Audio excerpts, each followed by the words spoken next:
नमस्कार प्रेक्षकांनो. आजचा भाग म्हणजे भावनांचा, वेदनांचा आणि मोठ्या निर्णयांचा साक्षीदार ठरलेला भाग आहे. आज आपण पाहतो की नंदिनी माहेरी असते. घरात स्वयंपाक करत असताना तिचा फोन सतत वाजत असतो. आरुषीच्या मदतीने फोनकडे दुर्लक्ष करते. जेव्हा मनापासून बोलतो तो नंदिनीला सांगतो की तिच्याशिवाय घर तो नंदिनीशी बोलण्यासाठी आयुष्य थांबल्यासारखं झालं आहे. तिची बडबड, तिच्या हातचं जेवण, तिची सोबत हे सगळं त्याला आजही तितकंच हवंसं आहे. पण नंदिनी शांतच राहते आणि अचानक फोन कट करते. या एका क्षणात दोघांच्याही डोळ्यात पाणी आणि प्रेक्षकांच्या मनात वेदना दिसून येतात.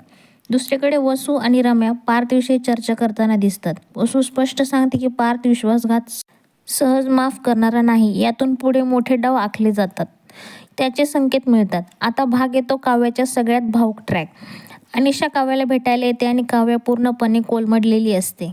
तुटलेलं मंगळसूत्र, अपूर्ण प्रेम आणि पार्थपासून दुरावलेलं दुःख या सगळ्यामुळे ती ढासळलेली असते. मात्र अनिशा काव्याला धीर देते. ती काव्याला आठवण करून देते की प्रेमासाठी लढणारी काव्या कधीच हार मानत नाही. प्रेम फक्त व्यक्त करूनच नाही तर सिद्ध करून जिंकायचं असतं.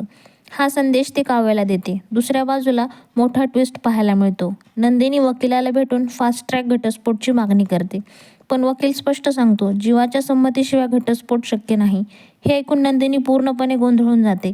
भागाच्या शेवटी सगळ्यात मोठा आणि भावनिक क्षण पाहायला मिळतो. काव्या घरात परत येते. घरची लक्ष्मी घरात येऊ दे हे शब्द वातावरण बदलून टाकतात.